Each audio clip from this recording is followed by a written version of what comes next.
those journalists to do their jobs even better.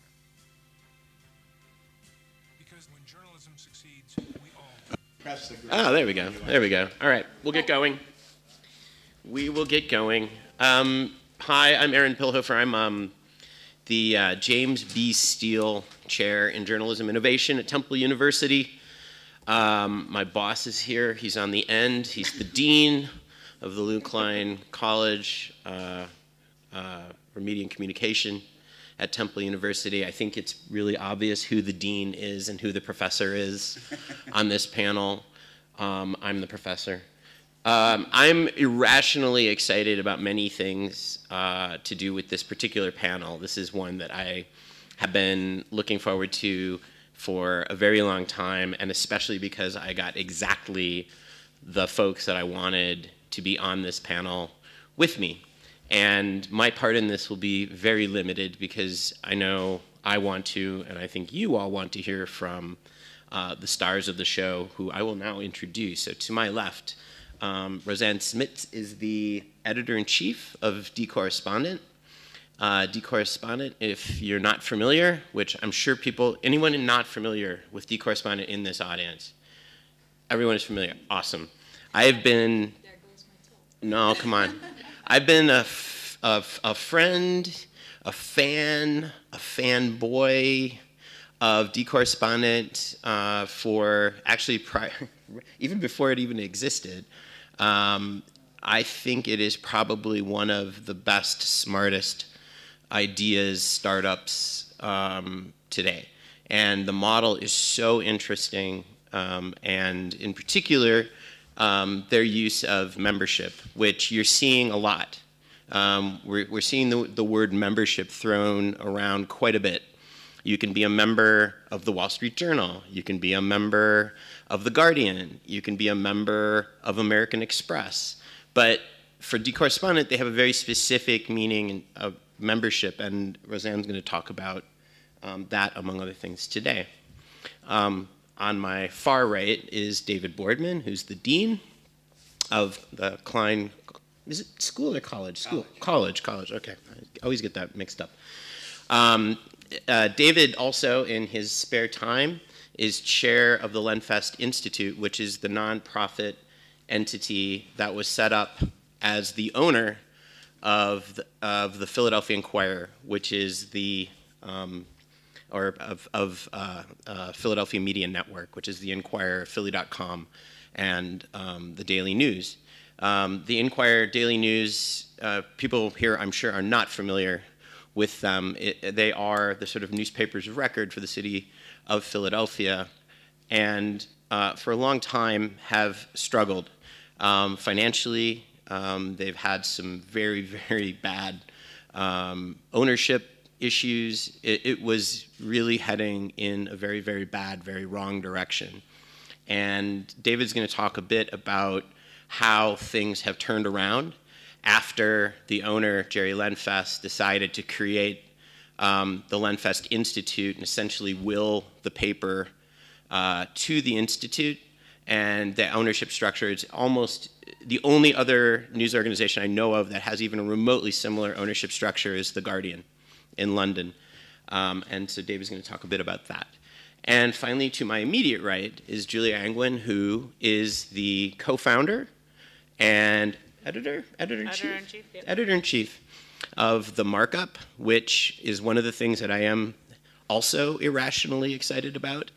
The Markup is, well, I'm going to let her talk about what it is, but Julia's had a long career prior to this at ProPublica, where she has done some of the very best work in the business covering technology and showing, in my view, the rest of the world how we need to be covering these massive technology platforms. And then prior to that at the Wall Street Journal. And Julia's going to be talking about the Markup, which is, in my view, one of the most exciting, interesting startups that yet hasn't launched. So maybe I'm mapping all of my excitement onto it, but she'll talk about that. Anyway, I think we'll start with David.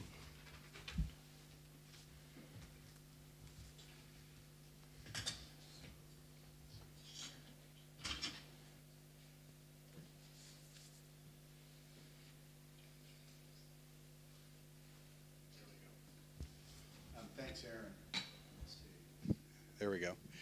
Hi, everybody. Thanks for coming. So I'm going to be talking about this thing called the Lenfest Institute for Journalism, which has existed for about 2.5 years now. I'm just going to run through really quickly a little bit of background.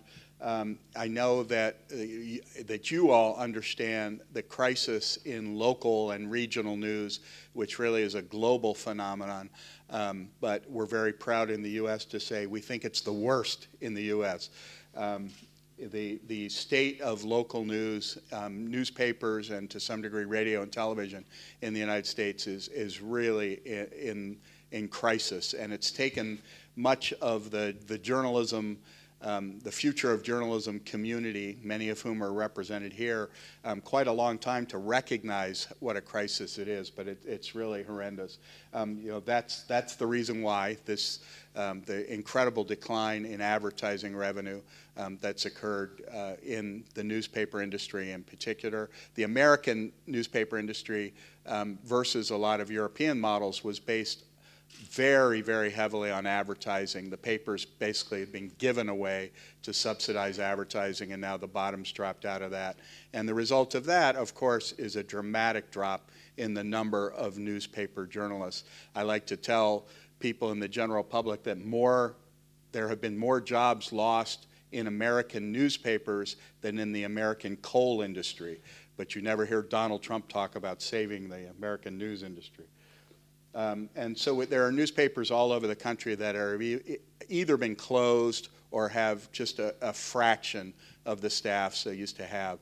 One that I talk about a lot is the Mercury News in San Jose, California. Covers what many could argue is the most important region, city, metropolitan area in the world. You know, the home of Apple and Google and so many of the companies that we deal with. Yet their news staff at one point was 600 people. It's now, last I heard, about 40, and that's not at all atypical. Why should we care? There have been study after study that show that local newspaper readership is directly correlated to a feeling of attachment to the community, to voting in local elections, and participation in community and political groups. And there are new studies. In fact, there was just an article in Scientific American this past week that was a research data-based academic study that drew a direct correlation between the increase in partisanship and anger in the American political dialogue and the loss of local newspapers. So Philadelphia was facing this situation, very, very directly. And I'm going to talk mostly, it's 3 news organizations, but it's really largely and increasingly under the brand of what's called the Philadelphia Inquirer. The Inquirer is a very old brand as far as American news organizations go. It dates back to 1829, which would be the equivalent of maybe the year 800 in Italy. But for us, that's a long time ago. And it's one of the oldest and most prestigious news organizations in the United States. They had been through 5 owners in the course of about 7 years. Many of those were what we call vulture capitalists, people who had just come in to make money in a hurry, harvest whatever was left of the staff, of the revenues while they cut the staff, and really had become a very, very sad place. And Philadelphia at the time, and this is as recently as maybe 4 years ago, would have been the last place in America that a good journalist would have wanted to come to work because this situation was so bleak. Fast forward 4 years, and it is now perhaps the best place in local journalism, and lots of exciting things happening there.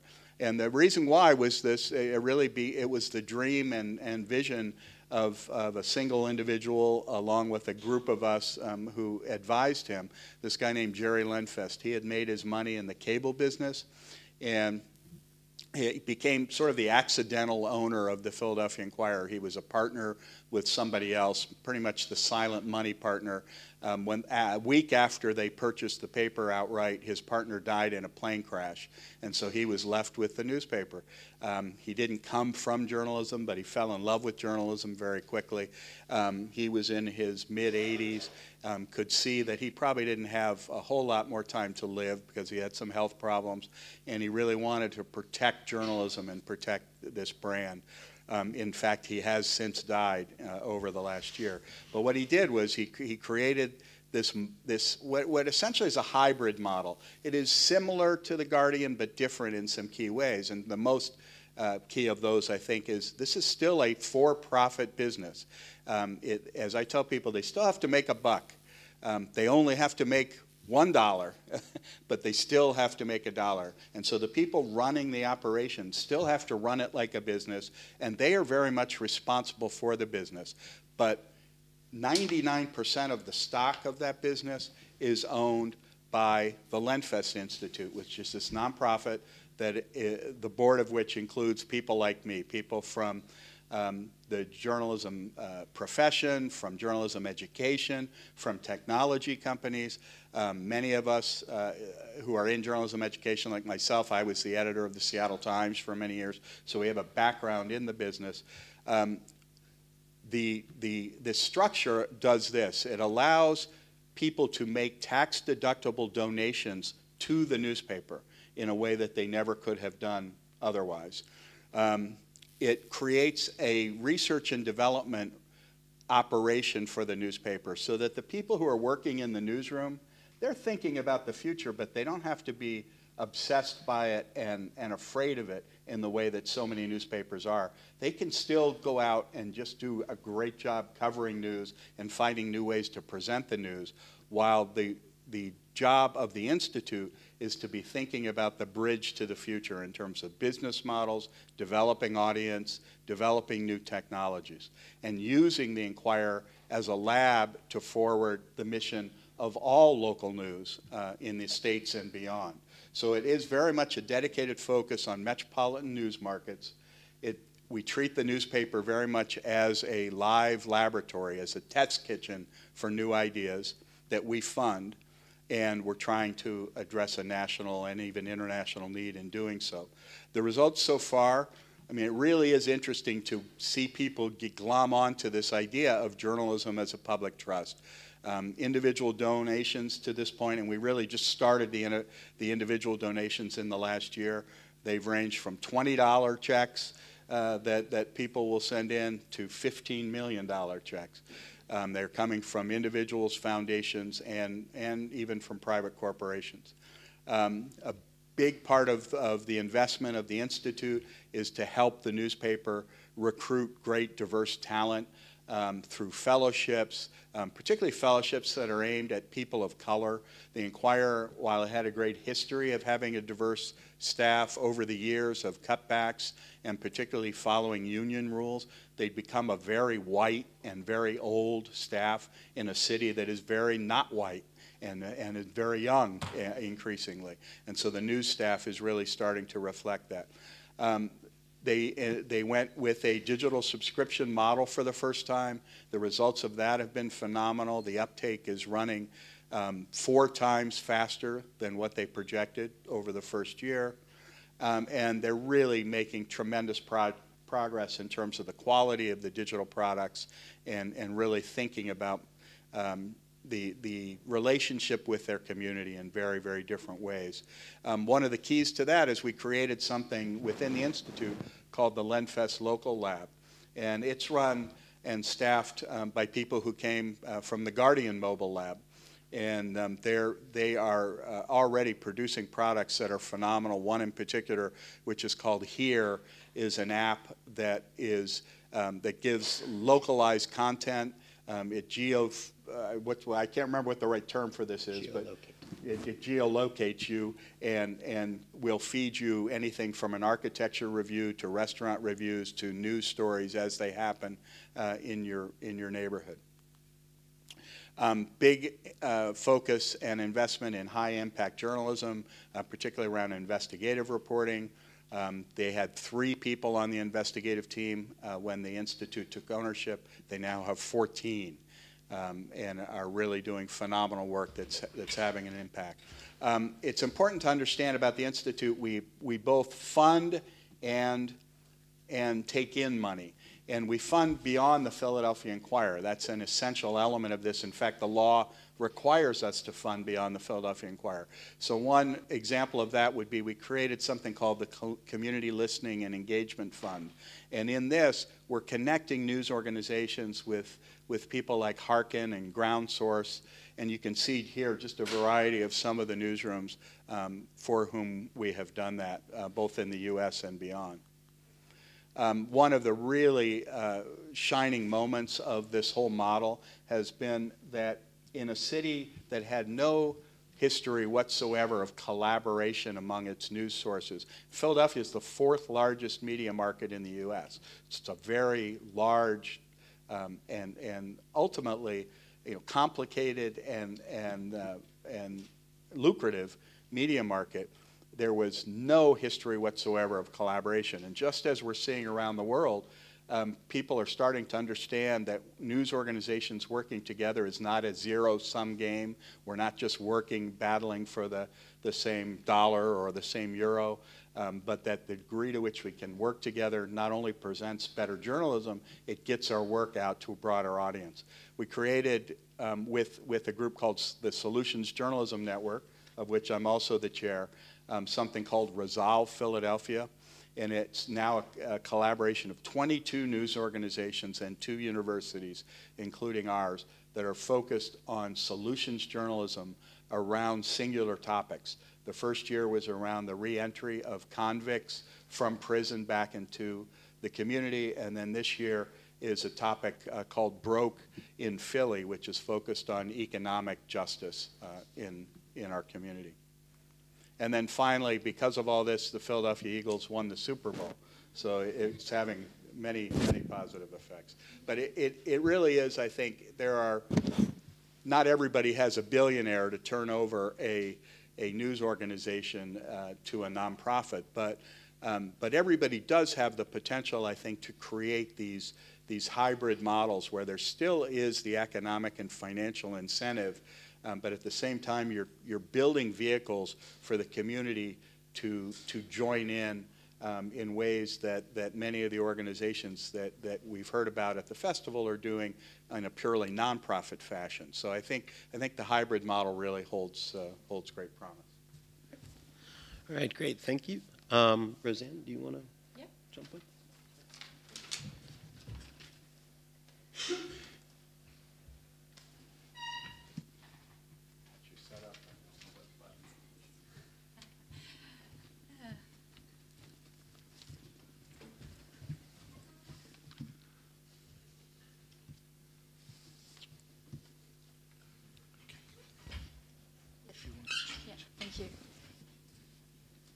So that was a humbling introduction of the Correspondent. Thank you. I'm Rosan Smits. I'm the editor of the Correspondent, the Dutch, the Correspondent. And I'm here to talk about how we try to do things differently, because that's what we're trying to do. We are a member-driven journalism platform. In the Netherlands, we have over 60,000 paying members. And last year, we had a crowdfunding campaign to start an English language expansion of The Correspondent. I don't know whether there are any members in the room. If so, thank you. Thank you very much. That's quite a lot. You're part of an international journalism movement of over 50,000 members already. And we will start publishing in September. So it's exciting times for us.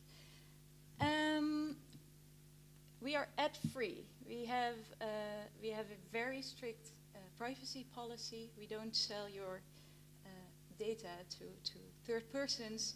We know as little as possible about you. And it's important because we are funded by members. Over 90% of our revenue comes from membership fees and our book sales. So membership is at the heart of our organization. Our members join us not because they want to buy a product. They join us because they believe in our cause to redefine what news is about, how we make it, and how we fund it. So we try to do things differently and stay independent to do so. So we adhere to a different, thank you, we adhere to a different definition of news. Instead of telling you what happened today, we tell you what happens every day.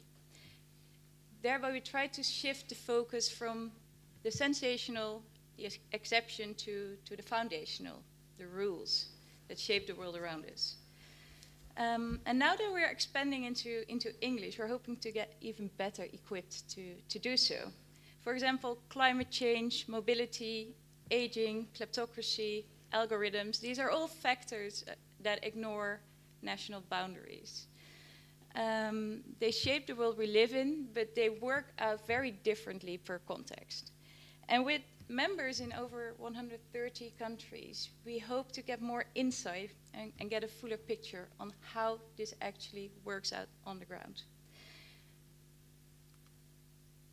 We also try to redefine how news is being made. Our correspondents, there's one in the room actually, they set their own journalistic agenda. So we believe that good journalism is not informed by a news cycle.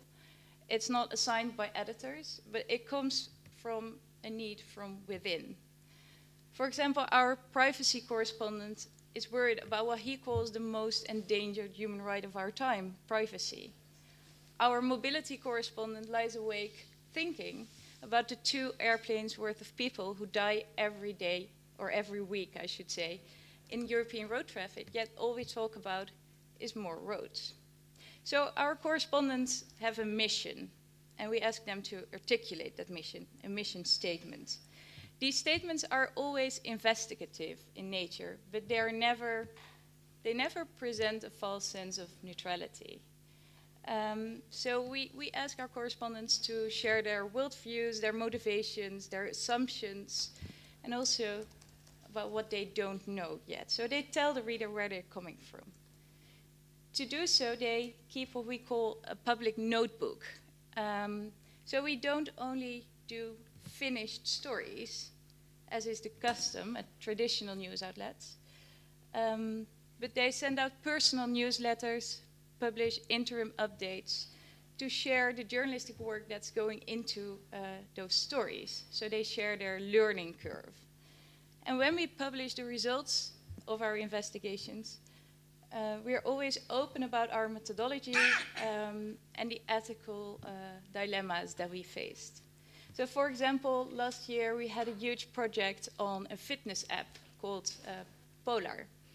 It appeared that that app revealed very sensitive information, such as the names and home addresses of military personnel, secret agents, soldiers involved in the bombing of ISIS, for example. In 2 minutes, we had their home addresses. So we scraped their site and started investigating it. When we published about this, we didn't only publish the news itself, but also our methodology, a piece on the ethical dilemmas that we faced. Those were a lot, because by publishing this, we could put people in danger. But we also published a self-defense guide, knowing that a lot of us actually use those apps. And we shared our data set with journalists from over, I think, 7 other countries to follow up on the leads that we found in the data. But most importantly, our members, they are key in our journalism. We consider them contributing experts. They enrich our journalism by actively sharing their knowledge and their expertise. So whether we report on climate change or aging or migration, their expertise and local experiences form building blocks in our work. Membership differs, so some of them help to gather and process information. Some even build websites to do so and tools for that purpose. Others respond to and enrich our publication as verified experts. So they do that on our site. I'll show you in a minute. They join private events, such as brainstorm sessions and hackathons. They advise on company policies. We try to be a green company. That's quite difficult, so some of our members are actually experts in that, and they advise on how we can reduce our carbon footprint. But they also advise on the focus of our editorial campaigns, for example. They proofread articles, sometimes even translate them, and sometimes they become writers themselves. I have a few examples here. This is the most obvious form of member engagement. This comes from our climate correspondent, Jelmer Mommers, and he asks to our members, do you have experience with working within Shell, the oil company? Because he wanted to know what it is like to work for a company that contributes to climate change in such large amounts. This resulted in like many interviews and ultimately in a worldwide scoop on the fact that Shell knew 25 years ago about climate change and its contribution to it, yet failed to act upon it. Here's another example. It's in Dutch, but this is our correspondent who studies online extremism. And he had a project on YouTube. He collected a lot of data, also worked with members to do that by just installing a little bit of software on their computers and then ask them to do searchings on YouTube. So once he had all the data, it needed to be cleaned up, and here he invites our members to come over to help us do that. Oh yeah, this is another example from the same project where that correspondent shares the code so that you can work with it yourself if you like. And actually some university projects took this on and are still working on it. So it's work in progress. This is a completely different example from maybe 3 years ago. It was an initiative where 300 of our members teamed up with newcomers to the Netherlands, with refugees, and they followed them over a longer period of time, conducted surveys, interviewed them, which resulted in a very rich collection of material, which fed a lot of stories on the refugee crisis in the Netherlands. A fun fact is that one of those participants was a Syrian journalist that is now sometimes writing for us. She writes in Arabic, and then a member who is actually a professor in the Arabic language translates it, and then we can publish it. So these are all examples of membership in action. This is an example of our conversation section on our site. So we publish an article, and then we consider the discussion about it as important as the article itself. And here you see one of our correspondents in dialogue with one of our members. And you see that little red check. That means that the expertise of this member is verified. So we've been working with this idea of membership over the past 5 years. And it's not that we haven't figured it all out.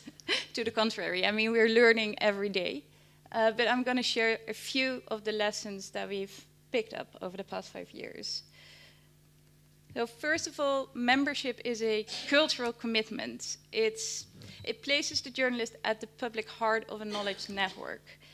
And each of them have to work out their own formula for member engagement. They have to be specific about what kind of information they need and also be clear about what's not helpful, because otherwise they will be flooded with information. And they have to be open about their doubts. They have to be vulnerable sometimes. So it's not for everyone, and that's okay. But if you start working with the correspondent, it's a commitment you make. Also very important is that membership works in 2 ways. So journalists have to adjust their methods, but readers have to adjust their expectations. So as an organization, you have to put a lot of time and effort into onboarding those new members on your platform. Membership also requires new tools. So instead of a news site, we need a social knowledge platform. instead of a database of subscribers, we need a Rolodex in which we can find our members' expertise, etc.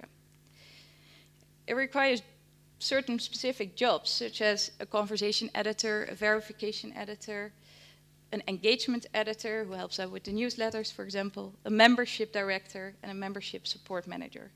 Those last two positions are to be hired, by the way. And finally, it requires financial transparency. I spoke about this yesterday in another panel. Because membership is our business model, we can't do it without them. And that's also a reason that we share what we do with their money. I already said that 90% of our revenue comes from our members and the ones that buy books. And we want to show our readers that we can't do this without them. And actually, many members, we researched this, support us precisely for this reason. So they see independent journalism as a public good as well. So they don't necessarily want exclusive access to a product. They want to join, support a cause. Also, we want to give readers insight into what journalism actually costs to make. Online information is often free. You pay for it with your data, but you don't pay for it with money. And that feeds the assumption that journalism is cheap. It isn't.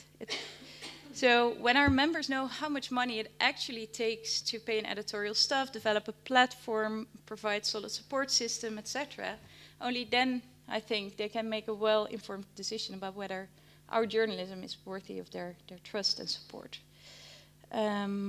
And finally, we've introduced a pay-what-you-choose model for correspondents because we value membership in many ways. It's a financial contribution, but it's also a contribution in time and expertise, etc. And income levels shouldn't be a limitation to actually doing that, especially if you aim to be a global platform. So that is why we went to a pay-what-you-choose model. Thank you.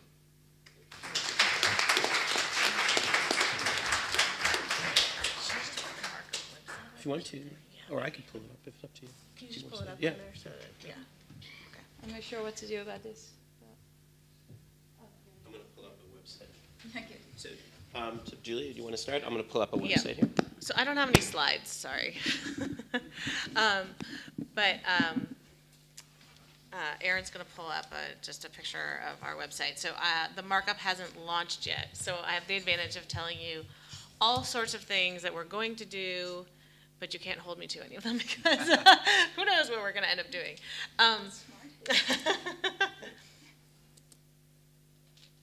There it is. There's our website. So basically just a little bit of a background on who I am and what is the Markup. I'm a longtime technology journalist. I grew up in Silicon Valley. I started programming when I was in 5th grade. I actually thought there was only 2 careers you could choose from in life, software or hardware. And I was totally software, by the way. And I studied math in college, and because I didn't have programming as a major, so that was my, I also did programming, and I had a job waiting for me at Hewlett-Packard when I graduated, but I fell in love with my college newspaper and decided to become a journalist. And very quickly, all the newsrooms that I worked in realized that I was the only person who knew anything about technology, so I became a reporter writing about technology. And so I started covering the technology industry really full-time in 1996. And I would say that I thought it would, I knew it was a very new field. It was, there was really kind of like one person in each newsroom, which was usually some guy who was a hobbyist who really played with computers at home, and that person was sort of designated as like the tech expert in the newsroom. And a lot of that journalism was much more like a fan kind of writing than it was really about accountability. But that was the beginning. So I thought, okay, it's going to evolve, and I certainly evolved as a reporter. and started doing more and more tech accountability journalism. But what I realized 25 years in was that it hadn't really evolved as a field, that there wasn't a field of tech accountability journalism the way there is, for instance, in health. So in health, there are reporters who really focus on the impacts to the public of new health developments and whether we should trust certain types of technologies or innovations. And I just didn't see that arising in the world of technology journalism. There is a lot of accountability journalism in the traditional sense of a business reporter, so accountability to shareholders. So there's a coverage of technology as in terms of like, well, this company's doing well, or they're not going to make an IPO or whatever, but not as much about what are the impacts of all this technology on our lives. And as we all know, we carry around in our pocket something that's literally like a supercomputer, and it's changed everything. It's changed how we interact with our friends. It's changed how our children are growing up. It's changed our political discourse. It's changed the way that every part of our lives operates. And so I think it's really urgent that we have more accountability and oversight for all of those changes. And as we all know, the government regulators who are supposed to oversee these kinds of changes in society are often not as tech literate as they should be, and may not have the skills to audit the kind of technology that's rolling out. And so after years and years of being a reporter and doing my own form of technology accountability journalism, I decided, kind of insanely, to leave what was probably the best job in journalism at ProPublica, where I got to work as long as I want on any type of investigation, to try to build this field. And so I left exactly a year ago. My colleague Jeff Larson and I, who had done a lot of tech investigations together, he's a data journalist, left with no money and tried to raise money for this idea. And honestly, in retrospect, it was kind of crazy, but it worked out. We were really lucky, and Craig Newmark gave us a really generous gift of $20 million, so that gives us a big runway before we go under, so hopefully a couple years. And then we've raised additional money since then, and so we've been hiring and trying to get ready to launch, and hopefully we're going to start publishing later this summer. We share a lot of things, I think, with the Correspondent. We are going to be ad-free. We actually don't have any third-party trackers on our website. We're building our own analytics so that we don't have to run Google Analytics. Our promise to readers is really going to be this is a safe space where you're not going to be surveilled while you're reading these articles, and that we're going to treat you fairly. We won't use any sort of technology that would track them, because that's a lot of what we'll be writing about is those types of technologies.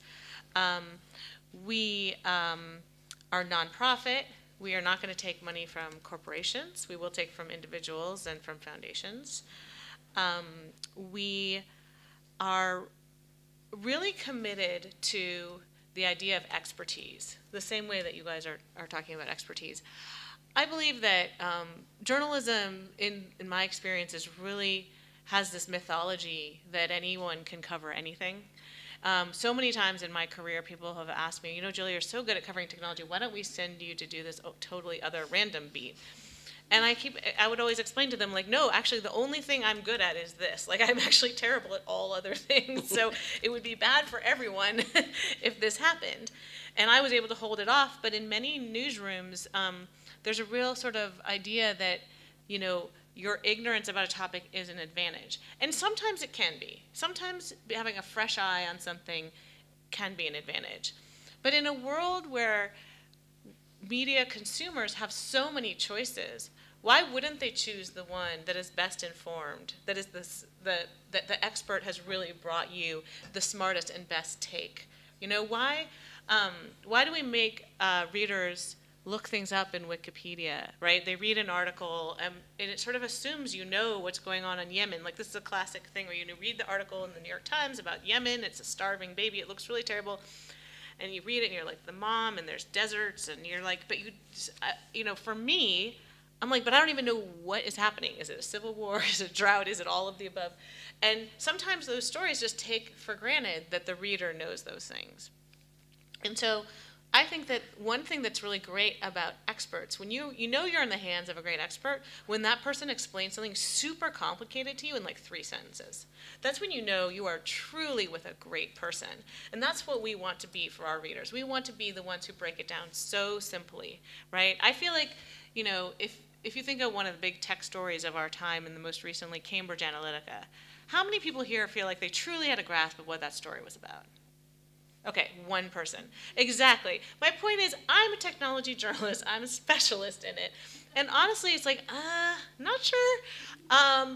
There were a lot of things happening in that story, right? And it was like unclear which one we were supposed to be mad about. And I feel like in some ways, the markup is going to tell you what part you were supposed to be mad about, right? Here's the piece that was the bad part. And so we see our vision as really bringing our expertise to the service of readers. And one way we're going to do that is we really believe so much in expertise that our newsroom is actually half programmers. So Aron is a great example of a data journalist, and data journalists are usually people with technical skills in newsrooms, and many times, sadly, they are relegated to a service desk, where journalists come to them and order data like it's a hamburger, and it's not a hamburger. And so it doesn't lead to the best outcomes. And I believe that that is one reason that technology reporting hasn't evolved as far as it has, because it hasn't taken the people in the newsroom who know the most about it and integrated them fully into the reporting process. So our newsroom is going to be half programmers and half traditional journalists, and I hate using either one of those terms because they're all journalists, and they're all going to collaborate on stories together. And the reason to do that is that data journalists have tools for data collection that a traditional journalist doesn't. So a traditional journalist, you interview somebody, and that's your data collection. You take notes, that's the data, right? And honestly, that can only scale as far as you personally have time to do human interviews. But the great thing about computers is you can scale up and automate data collection. And so in many cases, we're hoping we'll be able to build much bigger data sets by either scraping the web or building tools that our readers can use to help contribute data to us, or help them file FOIA requests that they can submit to us that we can organize and put together into like a larger picture than you would see with just one additional piece of data. And so we believe that integrating those two pieces together, data journalists and traditional journalists, and hopefully we'll never have to actually use those names, eventually we can dispense with them, will really lead us to a higher level of quality. And some of you may have seen my talk yesterday where I talked about it, but our guiding light for this is really, we believe that the idea of objectivity is useless. Objectivity is essentially this idea that there's two sides to any story.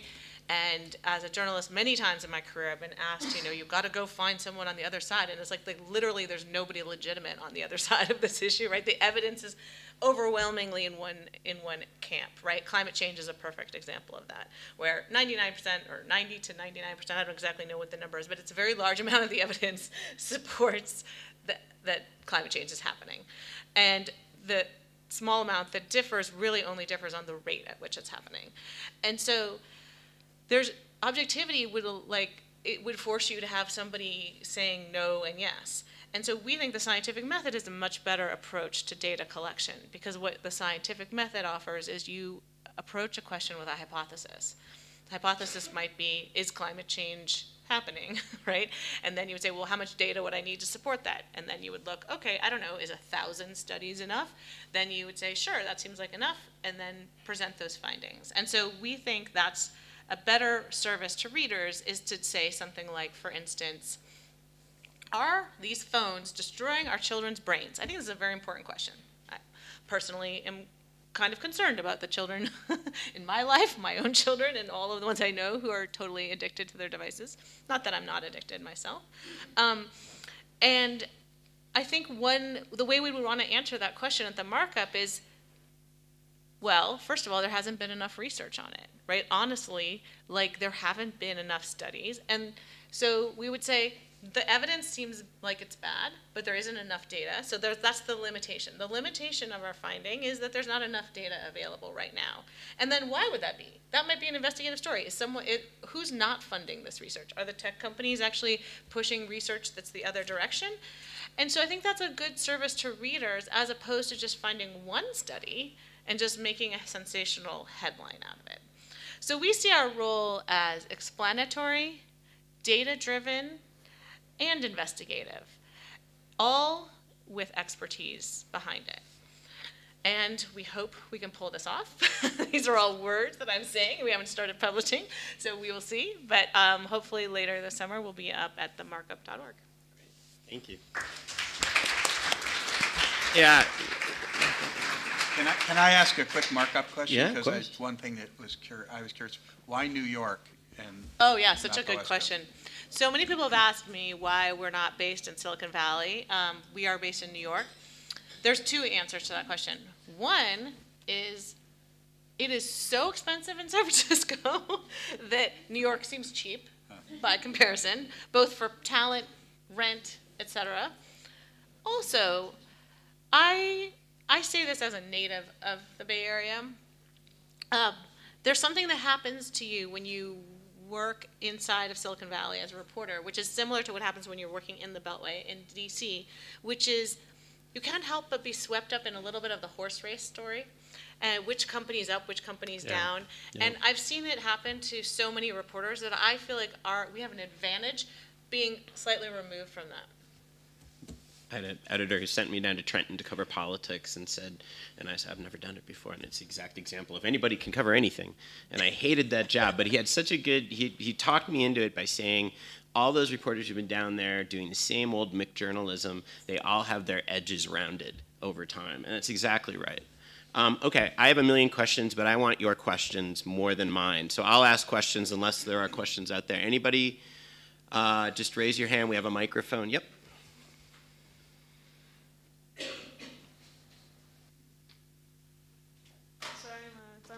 From the Correspondent.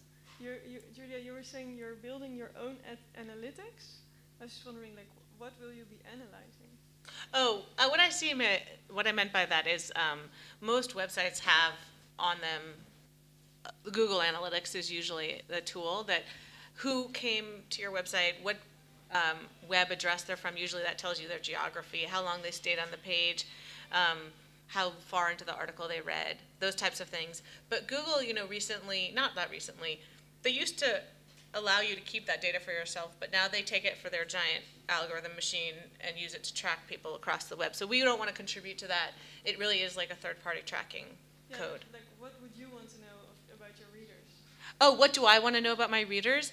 I want them to be happy, which I'm not sure the analytics will tell me. But we're going to try to find ways to do that. The thing we actually are really most interested in, and I think we're just going to ask people, is did you learn something from this article? Yeah. We're really interested in the educational imperative, and so we are thinking that the best way to find that is actually to ask. That actually, there's a NPR experimented with that in the past, and I think that should have caught on more. Yeah. Yeah, there's a question here. Hi there, I'm Jasmine Bayoumi, I'm a freelancer. First of all, I am so stoked about all of these things that you guys presented today. I just came out of a big established media house, and I'm so desperate to kind of, look into startups and do all these exciting things. I'm elated. But there's a bit of a philosophical question I've been asking myself, which is I'm a supporting member of the Correspondent. I didn't know about the Markup. I might be a member of that soon too. But I'm wondering, how is that going to play out? You guys are busting into this market that is so established by these big people. Everybody goes to the Guardian first, or whatever, like the BBCs and CNNs of this world, or the New York Timeses, with these business models or models that you guys bring to the table.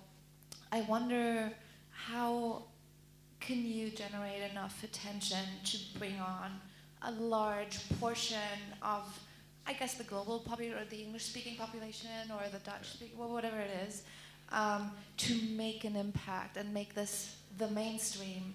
Because I don't think everybody can afford to pay, I don't know, like their 5 to 10 euros every month to this organization, of which all of whom are doing amazing work, but we would have to pick and choose and then revert to the big ones at the end of the day. So I'm wondering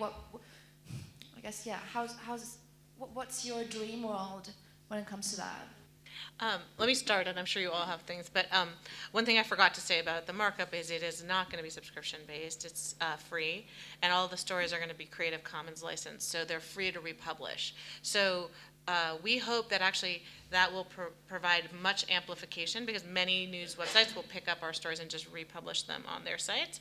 And also we're going to have a partnership model. So we will partner with the Guardians, the New York Times, et cetera, of the world for our big investigations, hoping that that gets the word out. But I agree with you. It's really, really hard to figure out how to break through in a noisy clickbait environment, especially if you're trying to take the sober view that we are. So I don't know, wish us luck. Actually, I think, Rosan, well, first of all, you built the Correspondent from nothing. Royal you. Yeah, Rob did. Yeah. And Rob Van Beek. And your growth strategy is really interesting, how you bring people in, how you can share articles on social. And in particular, you just ran a massive fundraising campaign in the U.S., raised $2.6 million. Why don't you talk a little bit about how you guys approached it? Well, maybe to put it into perspective, I mean, we're super, super proud of where we are at this point in time, but I mean, we're still a very small startup. Yeah, what we do is, first of all, collaboration and partnerships are key in media, I think. Whether you want your own organization to move forward or not, I think we can all learn a lot from each other, including New York Times.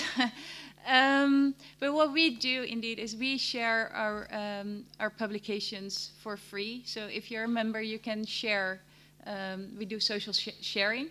But then, so there's no paywall, but you will always see who has paid for that article. So it's very small, subtle. In the header, it will say, like, Rosan has paid for this article. This is a way I think, to distribute our insights, but also let people know that there are other people paying for journalism. Another thing I think is very important is that we try to build our newsroom based on a trust relationship between members and the journalists. That is, of course, the New York Times you trust. I mean, they are an established medium, they do their fact checks, etc.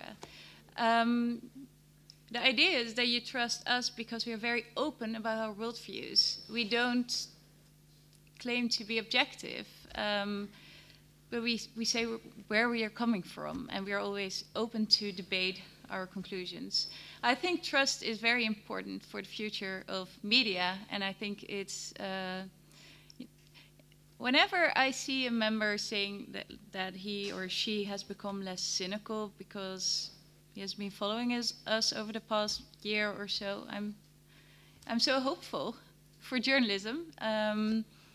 So yeah, these are all ingredients, I think, that, well, together form a bit of an answer to your question, maybe? I'd like to say something about trust, too, particularly in the context of these metropolitan urban areas, and I think this is really a global phenomenon, but you can really see it in a city such as Philadelphia, which the majority of the population are people of color, and we also have we have a lot of wealth in the city, but we also have the highest level of what's called deep poverty, which are people living at half the official American poverty level of anywhere in the country. And while we're having this global dialogue around restoring trust in media, one of the things that we at the Lenfest Institute and at the Solutions Journalism Network are really focused on is the notion that there are many communities within, sub-communities I would say, within these larger communities where there never has been trust in media. It's not a matter of restoring it. It was never there to begin with. The poor black neighborhoods in Philadelphia never trusted the Philadelphia Inquirer. So it's not a matter of restoring it. It's a matter of new ways of doing journalism that will help create trust and create a new sort of relationship with those publics that have never been there before. Yeah, and unfortunately, on that note, we are going to have to call it. We are out of time. Sorry, Matthew. Yeah. Thank you for coming, and please thank all of these wonderful people for joining us here today. Thank you. Thank you. That was fantastic. Thank you. Thank you. Well, I was disciplining Matthew. That's all. Yeah. So when do you Hopefully this summer. I need some good editors. Editors are hard to hire. Really hard. and are you going to be hiring interns? We have some really good I know. students. I think it's too hard on our first go out because we don't even know what we are to train people. Yeah, I think we will. I've been looking forward to like this a one year for or Let two me out. just get Yeah. on your radar because we have about almost 40% of people of color. Yeah.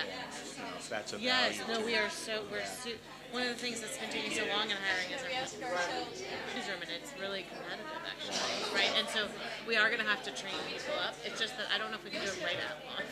Right, Like that's right. that's the challenge because like we have to Sure. build what we are. You should pick one from him. Yeah. That did best. Yes, no, I know. Yeah. Actually, that's the easiest part is the data journalists. Those guys are actually Right. already really diverse and proud.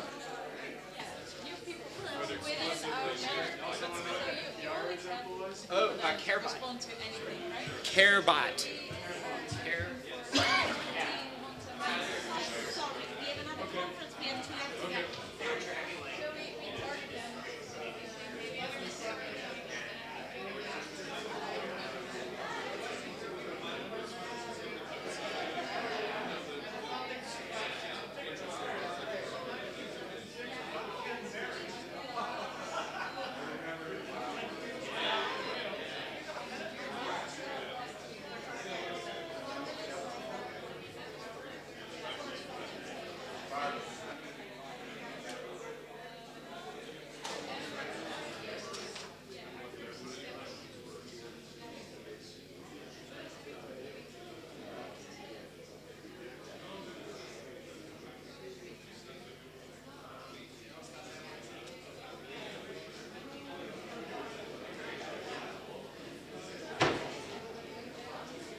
Ah, piacere.